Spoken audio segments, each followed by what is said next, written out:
کہ میں تم لوگوں سے کچھ نہیں مانگتا سوائے میری اہل بیت کی مودت کے. سبحان اللہ سبحان اللہ. میری اہل بیت سے مودت کرنا. سبحان اللہ. تو اگر انہوں نے قرآن کو مانا ہوتا, رسول خدا کے فرمان کو مانا ہوتا, تو ہم پر اعتراض کرنے کی بجائے کہ مولا حسین اور اس کے اہل و عیال کا غم کیوں مناتے ہو, کربلا کو کیوں یاد کرتے ہو, 10 محرم کو, محرم کے مہینے کو کیوں یاد کرتے ہو, یہ سوال نہ کرتے بلکہ ہمارے ساتھ خود آ کے عزاداری کرتے. یہ اس آیت کے انکاری ہیں, رسول خدا کے فرمان کے انکاری ہیں, اس وجہ سے ہم پر اعتراض کرتے. اگر رسول خدا نے فرمایا ہوتا کہ میری اہل بیت, میرے اقربا, میرے جو قریبی ہیں, ان سے مودت نہیں بلکہ نفرت کرنا, تو پھر بھی اس سے زیادہ مظالم نہ ڈھاتے جو ڈھائے گئے. رسول خدا نے فرمایا مودت کرنا میرے اقربا سے, میری اہل بیت سے, لیکن لوگوں نے کیا دیا؟ مولا علی علیہ السلام کو شہید کیا بے رحمی سے, بی بی زہرا کو شہید کیا, حسن و حسین کو شہید کیا, اور پھر آج سوال کرتے ہیں, ہم سے اعتراض کرتے ہیں جی یہ کیا ایک کام شروع کیا ہوا ہے 1400 سال سے. میں کہتا ہوں یہ تو 1400 سال ہوئے ہیں نا, 14,000 سال بھی بیت جائیں تو ہم عزاداری کرتے رہیں گے. بے شک. سبحان اللہ. اور اگر ہم 14,000 سال سے عزاداری کرتے رہیں, دنیا کے تمام خزانے عزاداری پر خرچ کر دیں, ہر جگہ پر عزاداری ہو, پھر بھی میں منبر حسین پر کھڑے ہو کر چیلنج سے کہتا ہوں ہم مولا حسین کی عزاداری کا حق ادا نہیں کر سکتے. سبحان اللہ سبحان اللہ سبحان اللہ. جو حق بنتا ہے مولا حسین کی عزاداری کا, ہم وہ حق ادا نہیں کر سکتے, ہماری جرت ہی نہیں. عزاداری کی ہے تو سید الساجدین امام سجاد علیہ السلام نے, اللہم صلی علی محمد. عزاداری کی ہے تو بی بی زینب نے کی ہے. اللہم صلی علی. ہماری کیا جرت کہ ہم عزاداری کر سکیں؟ کربلا مکمل ضابط حیات ہے. کربلا اچھا باپ بننے کا درس دیتی ہے, کربلا اچھا چچا بننے کا درس دیتی ہے, سبحان اللہ. کربلا اچھا ماما بننے کا درس دیتی ہے, سبحان اللہ. کربلا اچھی مائیں بننے کا درس دیتی ہے. کیسی مائیں بھلا؟ کہ ایک بی بی ہے حضرت حاجرہ, سبحان اللہ. جو ایک نبی کی بیوی بھی ہیں اور ایک نبی کی والدہ بھی ہیں. 10 ذی الحج کو جب انہوں نے نشان دیکھا گلے پر حضرت اسماعیل کا, سلوات سے معطر کریں اپنی زبان. اللہم صلی علی محمد. پھر بھی معطر کریں اپنی زبانوں کو سلوات.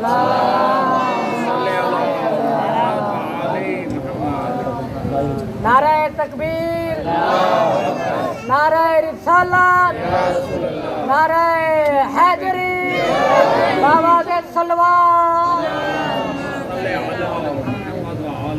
کربلا درس دیتی ہے اچھی مائیں بننے کا. ایک ماں تھی حضرت حاجرہ کہ جنہوں نے 10 ذی الحج کو عید کے دن حضرت اسماعیل کے گلے پر چھری کا نشان دیکھا, اور تھوڑا سا خون بہا ہوا تھا, چند قطرے تھے, چند بوندیں تھیں, تو یہ دیکھ کر بے ہوش ہو گئی کہ اگر چھری چل گئی ہوتی تو میرے بیٹے کے ساتھ کیا ہوتا. بس یہی سوچنا تھا کہ 4 پائی پر لیٹ گئے اور 13 ذی الحج کو اس دنیا سے چلی گئی. یہ تھی بی بی حاجرہ. اور کچھ مائیں ایسی ہیں کربلا میں جو حضرت امیر قاسم علیہ السلام جیسے بیٹے کو تیار کر کے بھیج رہی ہیں, اللہم صلی. جانتی بھی ہیں کہ یہ واپس اب زندہ لوٹ کر نہیں آئے. کربلا مائیں اچھی مائیں بننے کا درس دیتی ہے. اچھی ماں کسے کہتے ہیں؟ درس کربلا کو سمجھے. اور کوئی ماں ہے کہ 6 ماہ کے شیر خان حضرت علی اصغر علیہ السلام کو ایسے نہیں بھیج رہی بلکہ فوجی بنا کے بھیج رہی ہے کہ کہیں یزیدی یہ نہ سوچیں کہ یہ جو مولا حسین بچے کو لائے ہیں شاید اس کی ماں کی مرضی کے بغیر لائے ہوں گے. تو ماں فوجی بنا کے بھیجتی ہے. ایسی مائیں ہے کربلا. کربلا اچھی بہن بننے کا درس دیتی ہے. سکینہ جیسی بہن ہے بھائی علی اصغر ہے, سکینہ جیسی بہن ہے بھائی علی اکبر ہے, بی بی زینب جیسی بہن ہے، بھائی مولا حسین ہے، سبحان اللہ ایک دوسرے پر قربان ہو جاتے ہیں۔ ایسی ہے کربلا۔ کربلا کو کوئی سمجھ لے تو دنیا اور آخرت میں کامیاب ہو۔ بے شک سبحان اللہ جنگ صفین مولا متقیان اور خنزیر شام کے درمیان ہوئی، اور یہ جنگ تقریباً 6 سے 8 ماہ تک جاری رہی، اتنی لمبی جنگ۔ اور اس میں جو فوج تھی، جو سپاہی تھے دونوں اطراف سے 1.25 لاکھ کے قریب تھے۔ جنگ مولا متقیان جیت چکے، تو اتنی بڑی جنگ ہوئی، اس کے بعد بھی اور جنگیں ہوئی۔ کربلا کی جنگ ایسی جنگ ہے کہ صرف 72 شہداء تھے مولا حسین کے ساتھ، انہوں نے باطل کے منہ پر ایسا تماچا کس کر مارا کہ قیامت تک باطل کھل کر سامنے نہ آیا لڑنے کے۔ یہ اور بات ہے کہ چھپ کر حملے کرتے ہیں چوہوں کی طرح، پھر اپنی اپنی بلوں میں چھپ جاتے ہیں، چوہوں کی طرح ڈرپوک ہیں، حملہ کر کے چھپ جاتے ہیں۔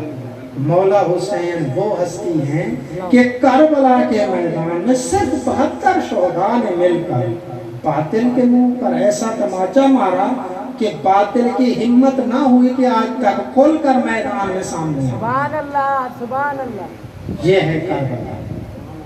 کربلا جسے سمجھ آ گئی، اس کی دنیا اور آخرت سمر گئی۔ لوگ ہم پر اعتراض کرتے ہیں کہ کیوں کربلا کو یاد کرتے ہیں؟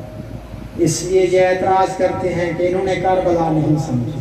کربلا اس لیے نہیں سمجھی کیونکہ انہوں نے مولا علی علیہ السلام کو نہ سنا۔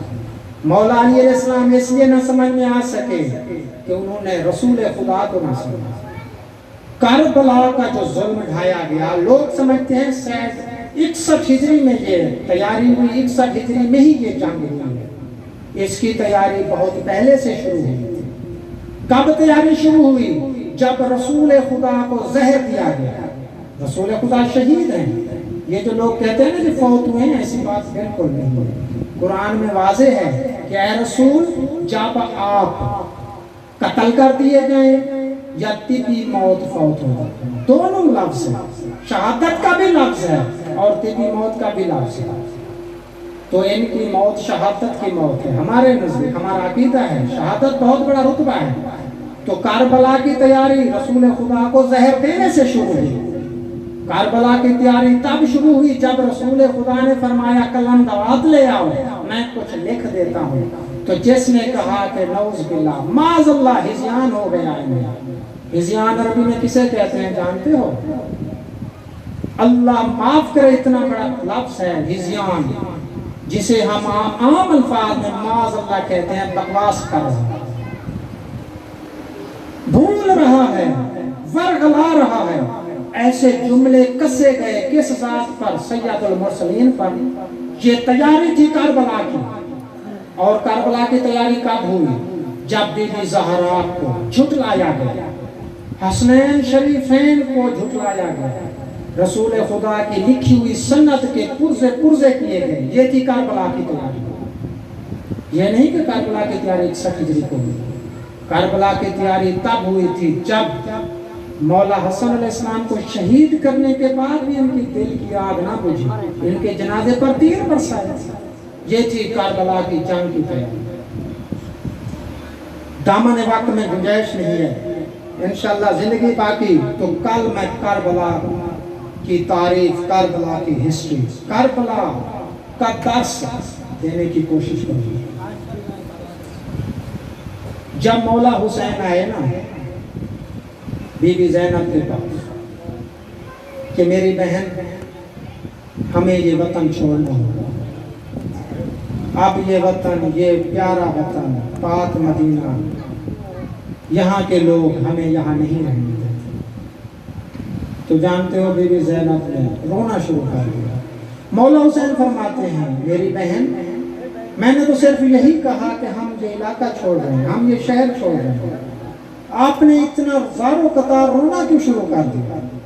تو بی بی زینب فرماتی ہیں میرے بھائی، میں اس بات پر نہیں رو رہی ہوں کہ ہم یہ وطن چھوڑ رہے ہیں، بلکہ مجھے وہ وقت یاد آ گیا جب آپ دونوں چھوٹے تھے حسن اور حسین، حسن بیٹھا تھا میرے نانا رسول خدا کے دائیں گھٹنے پر اور آپ بیٹھے تھے بائیں پر، تو اس وقت میرے نانا نے فرمایا تھا میری بیٹی زینب، میرا بیٹا حسن امیر ہے اور میرا بیٹا حسین غریب ہے۔ تو مجھے وہ وقت یاد آ گیا میرے بھائی کہ جس بیٹے کے لیے رسول خدا نے فرمایا تھا میرا حسن امیر ہے، امیر کے جنازے میں تیر برسائے گئے، اب غریب کا کیا ہوگا، کیا حال ہوگا، یہ سوچ کر میرا دل گھبرا رہا۔ میں اس لیے رو رہا ہوں، رسول خدا کا فرمان تھا۔ مولا حسین علیہ السلام اپنی بیٹی سغرا کو نہیں ساتھ لے کے گئے۔ اس کی وجہ علماء لکھتے ہیں کہ سغرا کی شکل ہو بہو حسین کی والدہ ماجدہ بی بی زہرا سے ملتی تھی۔ وہ نہیں چاہتے تھے کہ میری ماں کی شکل والی اتنے لمبے سفر کرے، کیونکہ وہ جانتے تھے کربلا میں کیا کیا مشکلات ہونے والی ہیں۔ بی بی ام سلمہ کو ساتھ نہیں لے کے گئے، ام المومنین رسول خدا کی زوجہ ہیں، اس لیے نہیں لے کے گئے کہ ان کے پاس کربلا کی مٹی تھی کہ جب میں شہید ہو جاؤں گا تو بی بی ام سلمہ وہ کربلا کی مٹی ان کے شہادت پر اپنا رنگ تبدیل کر کے خون کی شکل اختیار کرے گی، تو بی بی ام سلمہ مدینے والوں کو بتائے گی کہ نواز رسول شہید ہو گئی، اس وجہ سے نہیں لے کے گئے۔ تو مولا حسین جاتے ہیں اپنی والدہ کی قبر اطہر پر، جا کے رو کے، اور علماء لکھتے ہیں کتابوں میں ملتا ہے بیٹھے نہیں، کھڑے بھی نہیں ہوئے، ایسے جا کے قبر پر لیٹے جیسے ایک بچہ اپنی ماں کو ملتا ہے، لیٹ گئے قبر اطہر پر، رو رو کے کہتے ہیں میری اماں، میری پاک اماں، جن لوگوں نے آپ کو حق نہیں دیا ان کی اولادیں اب ہمیں یہاں نہیں رہنے دے رہی۔ میں نے کہا تھا مجھے یہاں رہنے دو، لیکن وہ یہاں نہیں رہنے دیتے۔ میری خواہش تھی کہ میں آپ کے ساتھ مجھے قبر کی جگہ ملے، لیکن یہ لوگ مجھے یہاں نہیں رہنے دیتے۔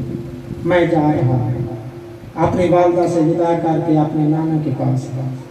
نانا سے آ کے فرمایا کہ میرے نانا، آپ کے وہ امتی، آپ کے وہ صحابی مجھے یہاں نہیں رہنے دے رہے، کہ جب آپ مجھے اپنے کندھے پر بٹھا کر ہر گلی ہر بازار میں گھما کر میرے لیے فرماتے تھے کہ یہ میرا حسین ہے، دیکھ لو اسے کبھی تنگ نہ کرنا، اگر اسے تنگ کیا تو مجھے تنگ کیا، اس سے جنگ کی تو مجھ سے جنگ کی۔ نانا آج وہ لوگ مجھے یہاں نہیں رہنے دے رہے، نانا میں جا رہا ہوں، اب کبھی واپس نہیں آؤں۔